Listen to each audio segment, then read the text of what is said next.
Hello guys, welcome back to my channel. If this is your first time on this channel, thank you for coming by. If you're a returning subscriber, thank you for your support, for always watching. I really appreciate. From the title of the video, we already know what the video is about, so let's delve right into it. So I keep getting this question: is it possible for me to come to Malta, work, study, and then get the money to pay for my tuition fee? This is a difficult question. I can't answer directly if it is easy or difficult, and besides, it depends on a lot of things. There are so many factors, that might affect the possibility of, a student coming to Malta, working, and being able to pay their tuition fee or not. There are so many things involved, things that might make it difficult or things that might make it easy. So everything I'm going to say is going to be based on my personal experience. I can only answer from my own perspective, my own experiences so far since I started studying here in Malta. I mean, it's different for everyone. Everybody do not have the same experience. So I'm going to be answering this question based on my own experience and based on what I've seen around me, in the life of some of my colleagues and friends around. First thing I want to point out is, what program are you coming to study? Is it a BSc program? Is it a master's program? Or is it a diploma? Because we need to start from the beginning. For me, I'm doing a master's program and it is a one-year program. So my own experience is going to be different from someone that is doing a 3-year bachelor's program or a diploma. So it's not going to be the same, and it's going to be totally different. The second thing I would consider is your school. What is the payment plan your school has available? Is your school in support of instrumental payments, or do they want you to pay 100% of your fees outrightly? You need to consider that too, because you can't say you're coming to Malta to study and you end up getting an admission in a school where they want you to pay everything up front before you arrive Malta. So that is also very important to note. Now, the third thing would be, what is the duration you have to pay up your remaining tuition fee? Assuming you got the admission, and let's say you're doing a master's program that costs 10,000 euros, and after you got the admission, you're required to pay 50%, which is 5,000 euros, and then you're expected to pay the rest 5,000 euros when you arrive Malta and when you've started your studies. You need to be sure what duration the school is giving to you. Some school might say you pay it in the next 6 months, maybe in your second semester of your master's program. Some might say you have to pay it up while you're still doing your first semester. So you need to know these details, and you need to be sure if the time the school gives to you to pay up is going to be something you can work with, to avoid being under pressure, to avoid not meeting up, and at the end of the day getting into so much problems with the school, or just to avoid any form of trouble. So you need to be sure, and not just about what the duration is. For the 5,000 euros that is remaining, how much does the school expect you? Do they expect you to pay monthly, or do they expect you to just pay once you get into your second semester, you just pay the 5,000 euros upfront, in one payment, or do they expect you to pay it month by month? So you need to know the answers to these questions to be sure that this is something you can work with, because at the end of the day, you're not only thinking about your remaining tuition fee to pay, you're also thinking about your bills, your house rent, feeding, and every other thing. So we need to have answers to these questions and be sure this is what we want. After you're able to sort out the answers to these 3 questions, now the next thing is, how soon can you get a job after you arrive Malta? The embassy will give you 3 months visa to land in Malta, and then when you arrive, you start your residence permit application. If you do not have your residence permit, it's really difficult to get a job. You might not even see a job. I mean, I know of friends that have stayed months, 4 months, 5 months without a job. It's either because they have one delay or the other in their application, and usually this delay is not because the Identital Malta, that's the body in charge of the whole residence permit thing, not because they are slow, but maybe you as a student, you're not able to get your complete documents. You being able to get your residence permit in a very short period of time depends on how fast you can actually gather all the needed documents you need for your application. So if you're able to gather everything you need early enough and fast enough for your application, of course you can do your application really fast, and if everything goes well, within a month or even 2-3 weeks, you get your residence permit. That's not a problem. But then if you arrive Malta and then you have problems getting a rental agreement or an insurance, or one thing or the other is delaying you, then definitely your residence permit might take a bit of time. So I want us to bear that in mind, and make sure that if your plan is for you to come here, work, and then get the remaining parts of your tuition fee, that in the first month when you arrive, you have to be sure that everything you need for your residence permit application is ready and you get it fast, so that you can do your application and get your residence permit. Because without your residence permit, you won't be able to work. After you've gotten your residence permit, you need to bear in mind that as a student, you're only allowed to work 20 hours a week, not more than 20 hours a week. And for now, most of the jobs that are available, or from what I've seen really, most of the jobs available to students here in Malta are jobs like customer care representative job, or you work as an office clerk, or you work as a waiter, a waitress, a cleaner, any job that has to do with being working in a restaurant or a supermarket or a hotel, things like that. So those are the jobs you're going to see easily and readily. I would say if you're the type of person that is really picky, like maybe you don't want to do a cleaning job, or you don't want to do a dishwasher job, or you don't want to be a waiter or a waitress, then it's going to be really difficult, because the truth of the matter is these are the jobs you can actually get easily as a student.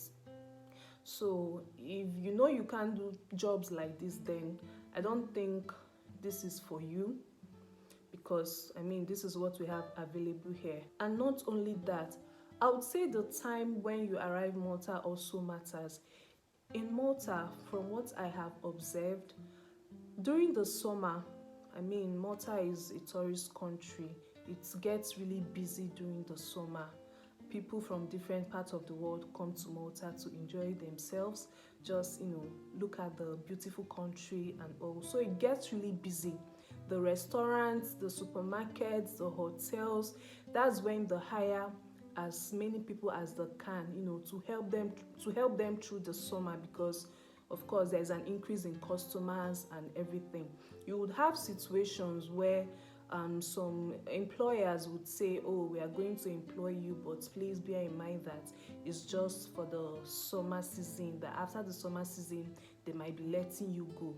You might see things, you might hear things like that from some employers, especially if it is in a restaurant or a supermarket. So I want us to bear that in mind. If you arrive during the summertime, then I guarantee you that very easily jobs like this that I've already mentioned, you're going to see those jobs, and the pay between, I think the lowest I've seen a job pay is €5. Yes, so but the reality of it is that most jobs you see or you get are going to pay you between 5 euros. If you're really lucky, like really lucky, you will see a job that will pay you 8 euros per hour. But then, like I said, that's if you're really lucky. Most jobs that you see is 5 euros, 5 euro 50 cents, 6 euros, 6 euro 50 cents, like that.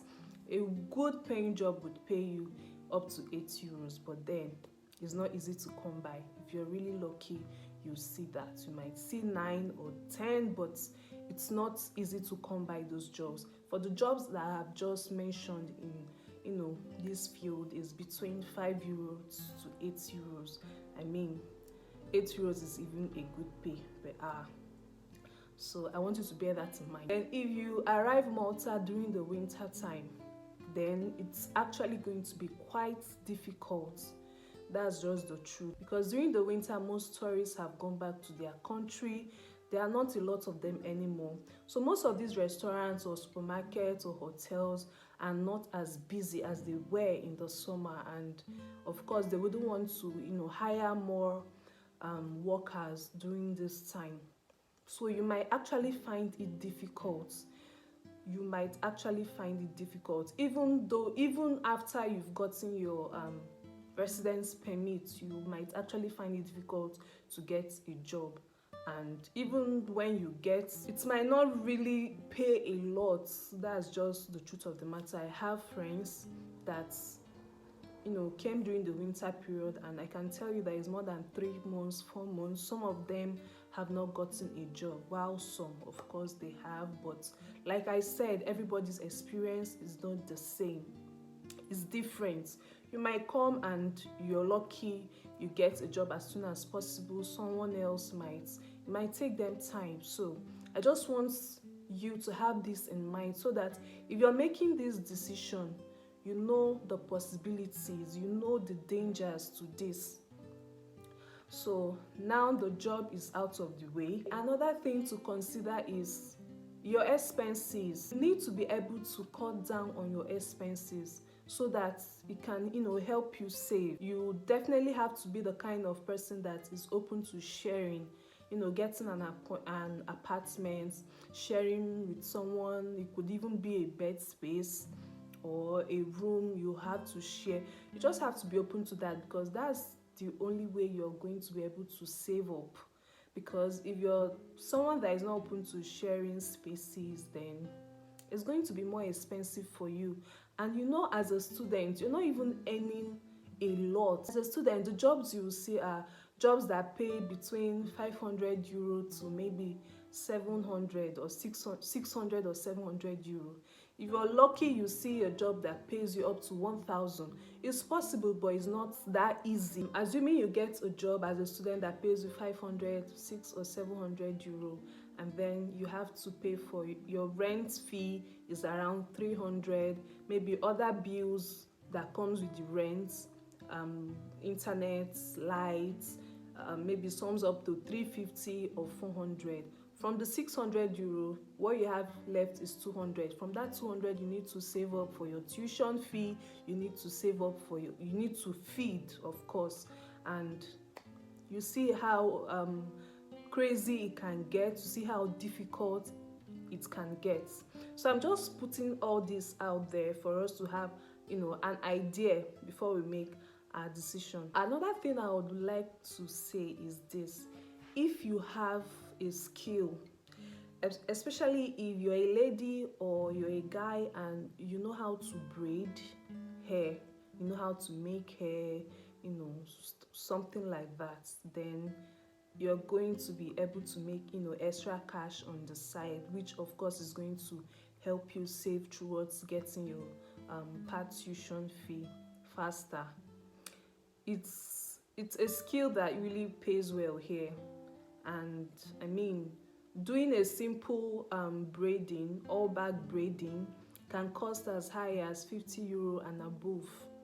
Yes, 50 euro and above. So, or if you want to do, a lady that wants to do what's it called, but Mali twist, something like that. It depends on how full or scanty you want the hair. It can cost 100 euros and above. So a skill like that is really going to help you. So I would say, if you don't know how to do those things, you can learn before you come. It's going to help you a lot. If you know how to do it already, then fine. All you have to do is when you come in, just let people know the service you can render. There are saloons around that you can even attach yourself to. Just let them know. Get to know people so that you can make money. I mean, you can make really good money from this. If you have this skill, you can make good money from it, because there are a lot of African ladies here. A lot of African ladies, Nigerian, Cameroon, and other African countries. So they braid their hair, and of course they need someone that will do that for them. So you're going to really excel here if you have that skill. With everything that I have said, I'm just going to answer the question. For me, I wouldn't say it's impossible. It's possible, but very, very difficult. It is very difficult. I'm not even going to lie. I'm not going to try to, make mince words or make it look like, it's butter on bread. No, it's doable. It's doable. It's possible, but it's very, very difficult. I must be honest with you. For me, I would say at least pay up to 70 or 80% of your tuition fee, or even pay everything. Like, make sure you have the money to pay in case you come to Malta and you don't get a job as soon as possible, or something just happens and you're not able to meet up. Just to avoid any sort of pressure, please make sure you pay up to 70 or 80% of your tuition fee, because you don't know yet. You might come here and you're lucky to get a good job. You might come and it takes time to even get a job. Just to be on the safe side, have something you can fall back on in case things do not go well the way you planned it. But I would say yes, it's doable. Very difficult, very, very, very difficult, but it's doable. And the truth is, some people might not even be able to meet up to it, especially if your school doesn't even give you enough time to make these payments, or maybe the ones when the time is up to pay, they want you to pay everything at once. So like I said, you need to check all this. Everything I've said from the beginning, you need to check and be sure that the conditions the school give you is something is favorable for you. So I would say, if you're coming to Malta and your plan is to work and pay for your part tuition fee, it's going to be easier for you if you have something else that can help you make money. I hope I've covered everything in this video, and I hope the information I've given you is going to help you make the right decision on the right thing for you to do. If you have any questions, please ask me in the comment section. Thank you very much for watching. Please don't forget to like, share, and subscribe. Bye.